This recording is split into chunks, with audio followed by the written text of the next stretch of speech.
Good morning, everyone, and welcome to American Scousers. A morning. It's not the morning show yet. That's tomorrow, guys. To the pre-match show.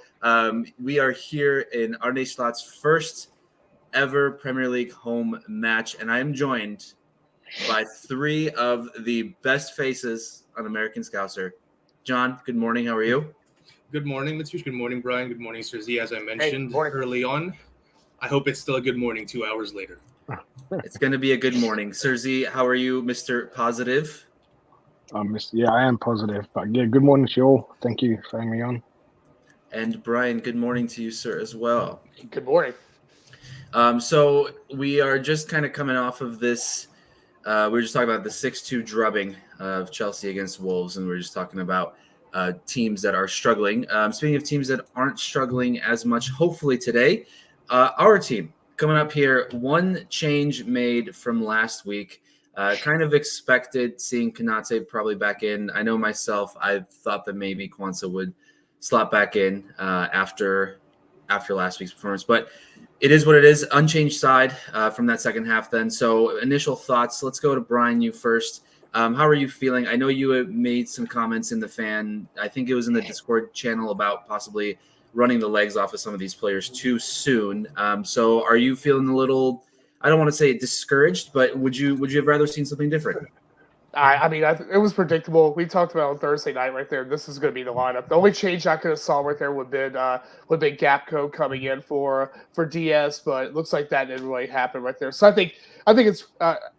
think what Gally was saying on Thursday right there, we just got to steer the course until we get past United, then go to the international break, and then let's go and see if we need to do any adjustments. Right now, it's working, so why change anything at the moment? And good morning to Nick joining us today. Good morning. And so I guess, John, bringing up United, I know I don't want to look forward to – you don't want to go look too much ahead because, you know, the moment you look ahead, you forget what's in front of you, you know, and you not be up to par for today's match. But considering next week, did you expect some sort of rotation? As if there was going to be rotation, it would have been today, right? Yeah, but then Arne still kind of strikes me as the guy who's still trying to find his best combination. And I feel like he thought that this particular lineup worked quite a bit, especially in the second half where we were kind of, you know, playing them off the park and stuff like that. So it doesn't make much sense for him to go with too much drastic changes considering how he performed last year and considering how new he is. So, I mean, the common sense choice would have been to go with like more of the same, with only the Kwanzaa Konate thing being the point of conversation, which unfortunately the injury bug has hit us again. And it's just kind of reinforcing the point that, hey, we kind of need a few more signings here and we're kind of walking on thin ice. So, yeah, listen, I'm positive about the lineup, obviously, considering everything. I'm just worried that, you know, one moment of madness, one moment of misfortune, and our entire season could be derailed, right? Not to you know, rail on Cersei's Mr. Positive thing here, but that's the reality of it, right? Like, we're walking a very thin line, and every match, that's going to be at the back of my mind. It's going to worry me. I was going to say, John, you came in, you said that you hope it's still a good morning, and within, 3 minutes and 30 seconds, you're talking about the entire season going down the drain with an injury. Yeah, obviously, Curtis Jones out today. It's a groin injury. It is quite unfortunate for Curtis, especially because I think he'll end up being one of those big what-if cases. You know, what if he didn't get hurt so often? And, you know, life just happens that way, and you can't always predict that. Serzi, I guess your initial thoughts on the lineup as a whole, and then we'll kind of break it down and go further into it. But your first feelings when you saw this. Yeah, it's we can't really knock it. I mean, it's a team that won us a game last week. I think Kwanzaa being injured, if he really is injured, like helped Slot make that decision, and you know, to put Konate in. But yeah.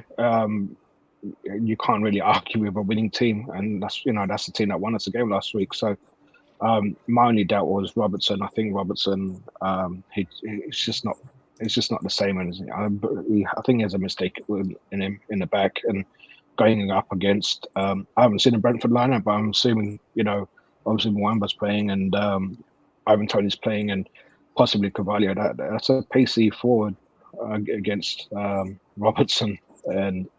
Yeah, I'm a little bit worried about that. So let me pull up the Brentford. Tony actually is not part of the 11. Ooh. That's good. They're trying to move him on. Yeah, I think they're past the Tony era there specifically. So I guess let's start with Robertson, John, since Thursday brought him up.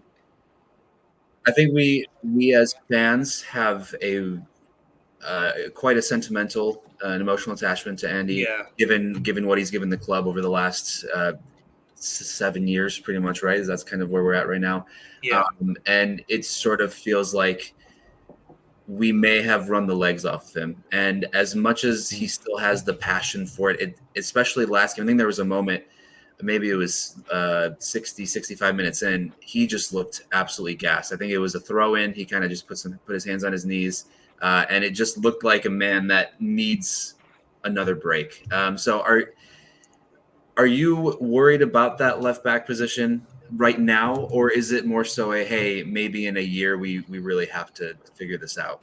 Well, there's still a part of me, like you said, Matush, that's still kind of blinded by sentimentality, if that makes sense. Where I have this feeling within me where Robbo's going to play himself out of it. He's just going to get out of the rut and then come back to being the top class left back that we know and love. The problem is like I mentioned, it typically clouds judgment, right? The sentimentality, and that's something that we've experienced under our last manager, Jurgen Klopp, about certain players. So, considering who our new manager is, how he conducted himself during his first game in terms of being no nonsense about being, hey, if I'm not seeing it, you're out.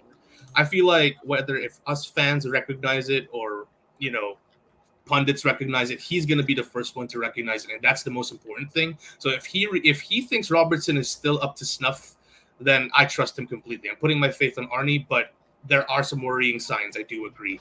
I'm kind of 50-50 on it, to answer your question. I still think he might play out of it, but then worrying, especially since considering who we were facing last week. Not the best opposition. Yeah, and now coming to this game here, I think Sergi brought it up originally, but Brian, it looks like Brian Mbeumo is going to be on that right side. Really quick, smart winger, tactically very good as well. I think between Lewis Potter and Wissa, they'll probably kind of switch in and out between the middle and the outside. I'm not necessarily too worried about the right side of our defense this time as much as I am about the left side with Mbeumo there. Do you think that's going to be your biggest positional battle to watch, or are you going to look for something else here?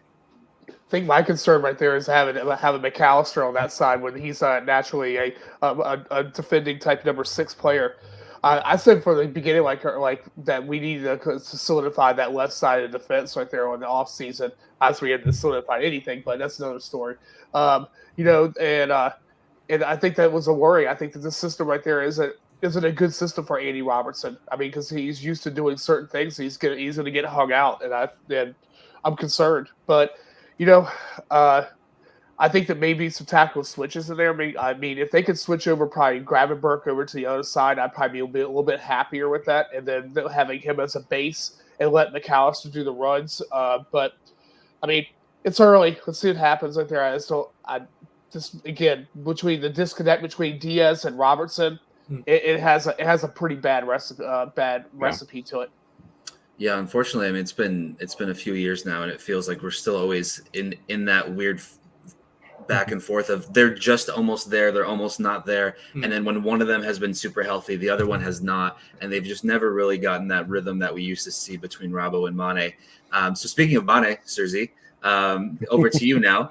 Is that left side there going to be your main focus? What are you looking to get most out of this game as far as besides having a good game, besides seeing the team win? Is there anything specifically that you are looking for out of this team that you maybe didn't see last week?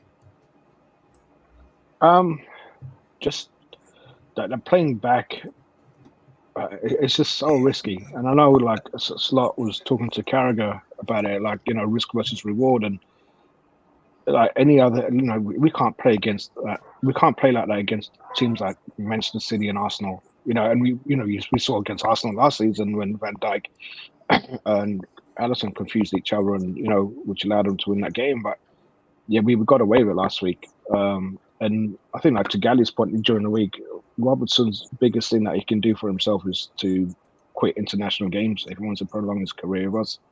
Because playing that extra game for Scotland, who, let's face it, they're not going to get anywhere. So just just quit Scotland. They don't care about him. They were just playing for 120 minutes or whatever, and for what? So yeah, obviously, I mean Diaz, he has an unfair comparison. Like there's not many players that could have replaced Mane. So I would like to see Gakpo on the left. I think it's more intelligent than Diaz, and Gakpo and Robertson. I think could be a better partnership on the left. But then Diaz, I do like him. I like it when he gets the ball. I like his control. He's always looking to attack. He just can't get that partnership going with Robertson. Yeah, and it's pretty evident to see in this sort of setup when if you are on the left or right side and you can't use your other foot, it's going to lead to some disastrous play from out the back. I think we talked about it earlier this week, kind of the underlap, if you will, from Robbo under Van Dijk in that one moment, and just his worry of using his right foot could be sort of the downfall of the system sometimes. But someone who has a pretty good right foot, at least so I've heard, and the finishes are five-a-side, Mr. Kazi. Good morning. How are you? I'm great. How are you, gentlemen, on this fine Sunday morning? Just fantastic. Are you right-footed, by the way? I don't know. I took a guess. I'm ambidextrous, fella. Okay, you like to hear that. Now, to be honest, my left foot is only for standing up. Like, there's no way I can get the ball with it. So, but no, footy in it. You know, Sergi there saying Robertson should just quit international football because they're going nowhere is a fucking interesting statement. You know what I mean? That was fucking. I don't know. Why does even Conor Bradley play for Northern Ireland? Like, why does he even show up? He should just say he wants to play for England instead, right? I mean, that's just what everyone else is doing. I mean, exactly. Well, they're not going anywhere even. They're just quit England. That's it. Just fucking Endo plays for Japan. How dare he? Like, he's not going to win anything. He'll just fucking slay with Liverpool. You know what I mean? Yeah. I think fun to watch Mr. Positive on a Sunday morning. I think if anything, Robbo, I think he'd quit Liverpool before he quit Scotland. To be honest, I couldn't agree more. Because he's won everything under the sun of Liverpool. There's something that you can say Scotland's never going to get far, but there is always something to play for internationally, especially from a country like that. So, Kazi, we kind of talked about some areas of the pitch we'd be looking. Is there a specific area, specific positional battle that you are quite interested in? No, I think it's more. I just want to see Liverpool start better, to be honest, than last week. Yeah. Like, learn from your mistakes. I don't think the crowd will let them start like that as well, to be honest. I think they will learn from the mistakes. And again, I still think it is all brand new to them. It's a new system. We get that. And it's going to take time. We all thought this anyway. I think we're all getting excited because that 45 minutes, the second half, was as near perfect as it can be, really, of how to play football. Now you can control and dominate a football team. You should have scored 5 or 6 in the second half. So I just want them to learn from the mistakes. I thought Brentford actually were okay last week. I thought Palace played really well. But I thought Brentford actually took their chances pretty good. And Bruno, if he can stay fit, he's a really good, really, really good footballer. But it's interesting, fella, because we do see an injury now in the Jones injury, which is a bit of a setback for us, because I think we all think, well, if we have enough midfielders to go around, but we already know what Curtis is like. Curtis loves a knock. We know how talented he is, but he does love an injury.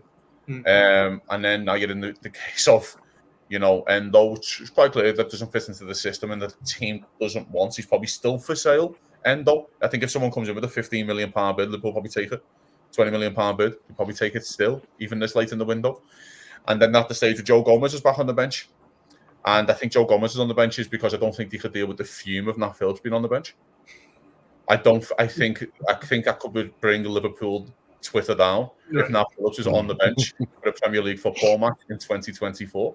And no disrespect to him, he's been a great servant to Liverpool, but he's just not at the level, and that's fine as well. And that's what I keep saying.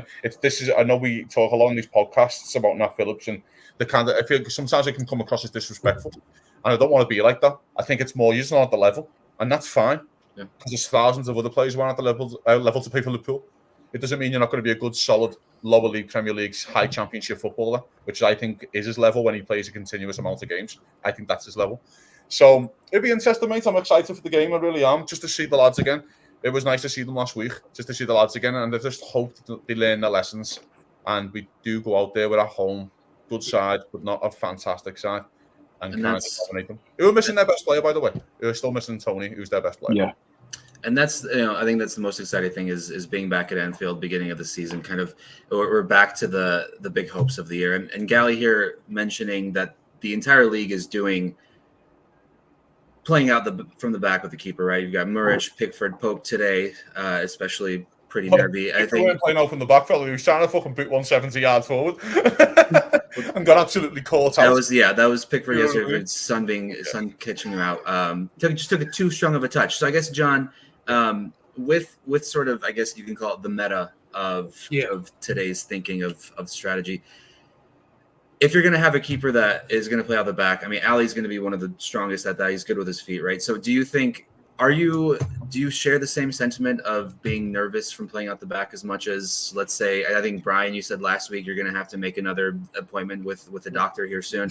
John, are you as nervous seeing that play, or do you feel like because of the rest of the league shares the same sort of philosophy that eventually you kind of see it going a bit better? It's certainly something to get used to, but then at the end of the day, we did play it to an extent under Klopp anyway. Like, we did play out of the back, just not as much as this. This is pretty set in stone. Like, I feel like Klopp's style was a bit more flexible in terms of booting it forward via the keeper, via our defenders. Not saying that Slot isn't. His is pretty flexible as well, but his principle is as much as you can, you got to play it out from the back, short passes and all that. And I feel like the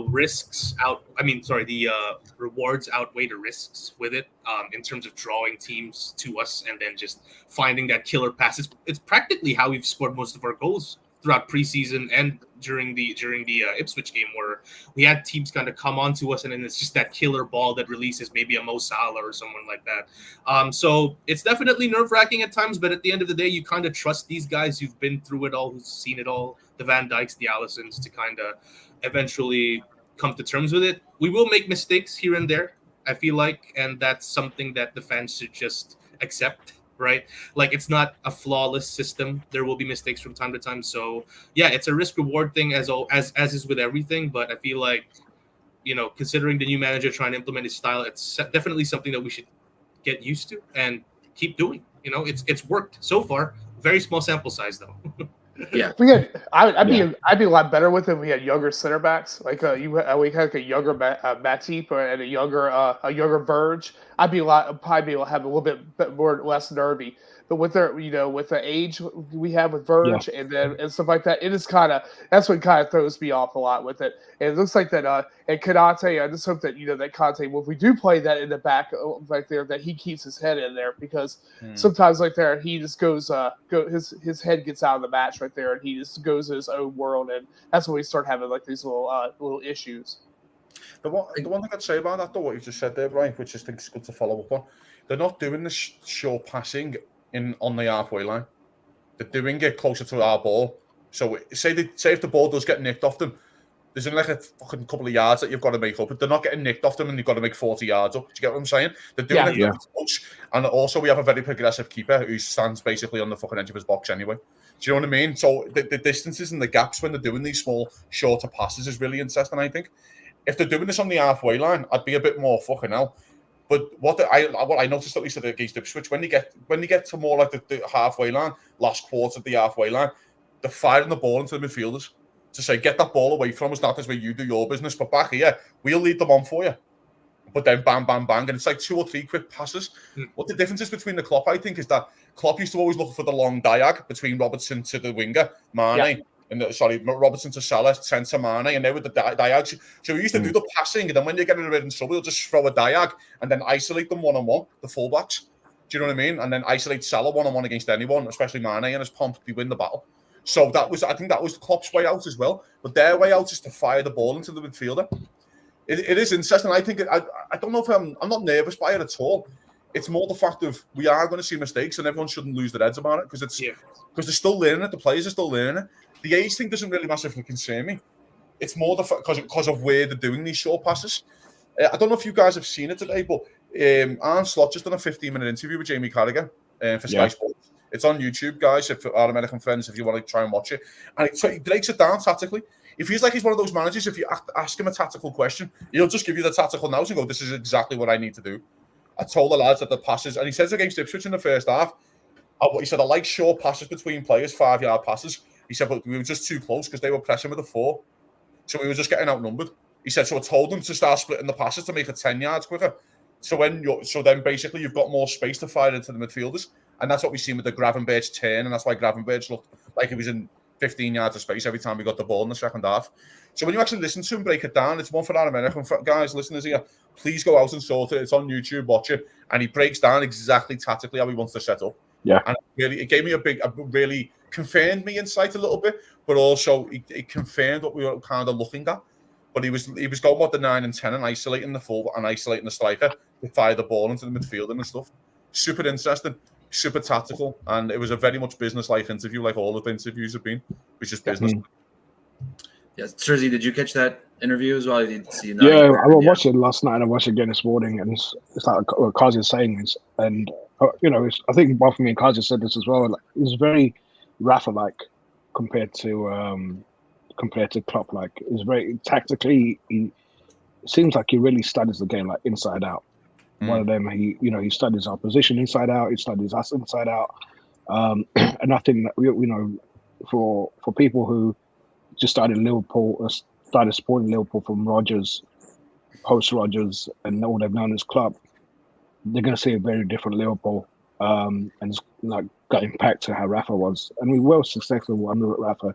It's just unfortunate Rafa just seemed to piss players off because he didn't have a human side.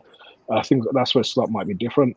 And then going back to Brian's point, I understand what he's saying about the age. I think the way that you have to play, if you're going to play it in the back, you've got to be quick. And as much as the brain is quick, sometimes your body just doesn't keep up with your brain. Yep. And you look at Alisson, he's made mistakes, he's prone to mistakes. And Verge has done that as well. So that's where I started taking my blood pressure meds, and I think it's a conspiracy against me, just to try and kill me off. Just you, no one else. Just do it. It is. I guess John, just kill him off. He's seen too much. He's fine. He's done.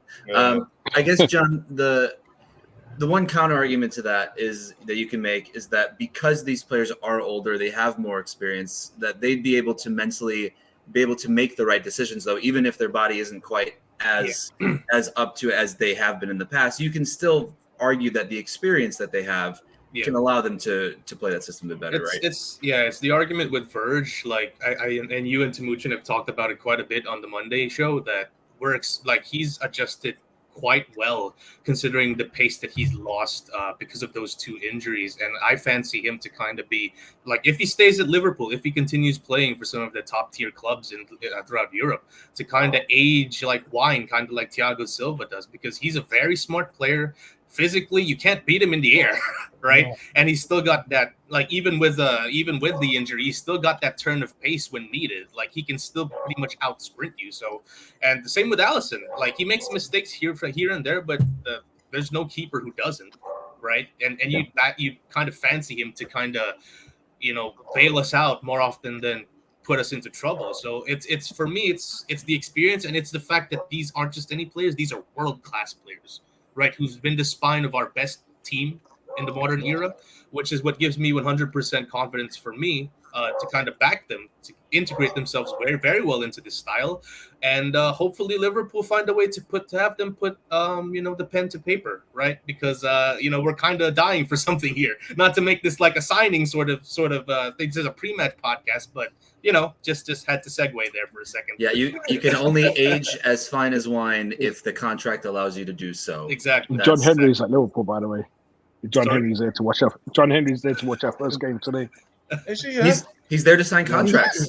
What do you mean? I mean, that's the sign, right? I'm surprised he knows where Anfield is. So that's super yacht thing. That was true, huh? That's in Aberdeen. He docks a yacht in Aberdeen. I just think Scotland hasn't seen a yacht before. I have no idea what's going on. I think it's because of the golf course. I think they have a huge golf course. He's probably golfing up there. He's definitely golfing at Trump term. Right. Yeah, definitely. Oh my god. She'll be joined by Robertson after the game, probably. Alan joining us. Good morning, Alan, as well to you. A couple other comments flying in here as well. So good morning, everyone. Thank you for joining us. If you haven't yet, please hop on over to the YouTube. Give us a subscription if you could. Give us a like. Whatever the words are these days that gives us more people. You do that for us.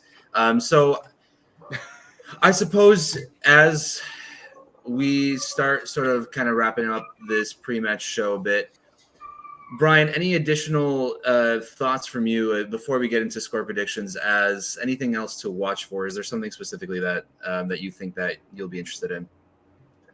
I want to see. I just see how Konate handles Wizza. That'd be the one thing to see how that matchup works out. That'd be the biggest thing to look at, because I mean it's a definitely Wizza's a tricky little player. I mean, so I think that is to see, make sure Konate keeps a good head on his shoulder through that. Be the only thing right there. I think that I want to see. I like to see what substitutions we're going to wind up making right there. Mm-hmm. What our tactical subs are going to be later on down the side.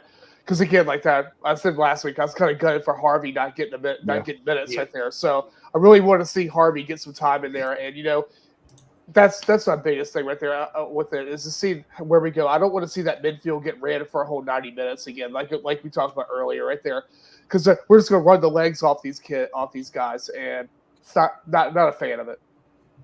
Jamie here. Good morning. Apparently, in the rondos and training, back heels and flicks are not allowed anymore to help the lads shield and play quick. Oh, Diaz must be fuming. Diaz. That means Diaz is leaving, right? I think that's where I was going to. So yeah, I mean that's it. There's certain things that we're not always going to be privy to, understanding what behind the scenes and all that, but stuff like that kind of puts into perspective what the important things are that the manager finds most important. So I think, Serzi, kind of final thoughts as well before we start going into the score predictions for you as well. Yeah, like Brian, I really want to see Elliot come on today. I thought he had an excellent preseason, and gutted that he didn't come on last week. So I would love to see Elliot come on. Obviously, as long as we're winning, and he's not just bringing him on for desperation. But yeah, I want to see Elliot today. Yeah, Kazi, how about you? Anything that you are looking out for? I disagree with you, lads. To be honest, I think he takes these 3 games as their own, because it's the last 3 games that lads play once a week before the big shit starts. I think he gets to the international break and then worries about his subs and getting lads minutes. I think you do your best 11, you get your lads minutes to the international break, and then worry about it after that, because I think after that I think we got Forest at home. We'll have a League Cup third round game, wherever that is, and then Brentford at home. No, not Brentford, they're Bournemouth at home. And so for example, if Liverpool draw a championship side at home in the League Cup, you've got 3 home games there in a week against sides that you should beat, and that's when you start seeing your Harveys and getting all these other lads minutes to try and break the system. But I think right now it's business. Right now, you win your first 3 games, United look all over the show, and then you go into them next week and you could really damage them, really hurt them early doors, which would be excellent, of course. So I think that's what the manager does. I don't think he gives a fuck about who gets minutes, and he doesn't right now. But I think after the international break, he might start looking at it a bit more in depth. And I think that was the way I would play, and I think that's the way the manager should play, because I think that's why McAllister's starting these games, because I still think McAllister needs a break. I think he'd be on. If I was him, I'd be on the phone to the Argentinian FA going, "Do you really need to see him? Like, you know what he looks like? He's won you loads. Like, can you just give him 2 weeks off and not let him kick a ball for a bit? You know what I mean?" So I think it could be a bit of that. I expect Gravenberch to start for Holland, because he's barely started, and I expect him to get picked for Holland based on his last performance, and if he continues that. So then you're actually looking at, again, those 3 games after that. So, but back to this game, mate, I think Liverpool just have to win the game. I don't care how, I don't care how you do it. Just that you have to win the game. It's too early to start worrying about, Arsenal went to Villa and got a great result. Villa could finish 10th. We have no idea. Do you know what I mean? I remember when we went to Chelsea last year, I remember going, it's a bad result. Then Chelsea finished 6th, and going to the bridge actually feels okay. Do you know what I mean? So it's like that kind of, we don't know where teams are going to all situate yet. So just win the football matches. Brentford could finish in the top 7, and we all go, that's a fucking great win early doors. Do you know what I mean? So it could be that kind of fact here that we should be kind of looking at. Win the game, beat United, and let's go from there. Especially at home. So yes, John, let's begin with you with score predictions. And because I'm hosting the pre-match, a little bit of trivia as well. There have been since 1906. Right. Dayton, going all the way back there, Kazi, played against Brentford 21 times. So what I'm going to need from every person here is their score prediction and how many times out of those 21 games have there been a win by Liverpool. So out of the 21 games, Liverpool has won X amount of times. Okay, so Gally here's first 3-0 LFC, Jota with 2, Gakpo gets 1 late to get a season going. John, prediction and trivia guess. I'm sticking with my guns since last Wednesday. I'm going with the special in honor of our fearless leader, the 3-1. Probably Jota scoring, Salah scoring, and maybe Nunez getting one off the bench. They nick one like to make it 1-1 before halftime, but then we kind of sort ourselves out second half. My answer to the prediction is 19. 19 out of the 21 times Liverpool have won. Okay, Brian, over to you. I'm going with the Tamusha special also in there. I'm going to go with Jota with 2, and I'm going to have Szoboszlai with a banger outside the box with there since he could probably get tuned in. Yeah. I'm going to say 17 for the 17 of us were wins. Serzi? 3-0 today. Salah 2, McAllister 1, and I think we've beaten Brentford like 10 times out of 21 games. And Kazi? 3-0 Liverpool. 13. I think we drew with them twice in the league, and then they beat us 3-1 in January. Remember that? Oxlade-Chamberlain played on the wing. He scored, didn't he? Yeah, he scored. We fucking battered, didn't we? We got absolutely battered us, didn't we, away from home? 13, I'll say. Kazi, I hate you so much. I realize you're absolutely right. 13 wins, 4 draws, 4 losses. There's nothing that can stump this man. I'm going to personally go 2-0. Except for Liverpool transfers. We are going to have a good morning. Don't get him started. We got 10 minutes left before the game. It's going to be a 2-hour show. I can click that end stream button whenever I want to. And it's just me ranting at you, just not loud. Just through text, though. I can turn off the phone, hopefully. I'm going to go with 2-0. I think most importantly, if we can get another clean sheet today, I think that would be the best thing. I think confidence-wise, I think overall we see how much Slot values clean sheets. Not that Klopp didn't value clean sheets. He absolutely did. But I think Slot wants to come in. He wants to shore up that defense. He wants to make sure, we might only win 1-2-0. We won't be so forward all the time. But if we're going to win, we're going to make sure that we win because the other team doesn't score. And I think I like that mentality, that mindset. So I'm going to go with 2-0. I'm going to go with Diaz 1 and Gakpo 1 off the bench. I think that's where my head is at. So any final thoughts from anyone as we wrap this up and settle into our watching spots? Hopefully the gravy train keeps flowing. That is my final thought, of course. That clean sheet, you're right. That clean sheet. We're wondering obviously about that clean sheet is important. Definitely. It doesn't bother me, clean sheets. It is nice to have. It's always a bonus. Just win the fucking football match and go from there. Again, it's still early days. We have no idea what anyone's going to turn out to be or who's going to be good and who's going to be a surprise package. We don't know. It's too early. Sure. Liverpool, you can't win the league in August, but you can fucking lose it, especially against the City and Arsenal side. So just win your first 3 games and go from there. I like that. Well, from everyone here at American Scotcher, thank you all for joining us so much. John will be back to host the post-match show after, so come on back in and join us as we recap everything to do with today. Thank you guys all again. Up the Reds, and we will see you soon.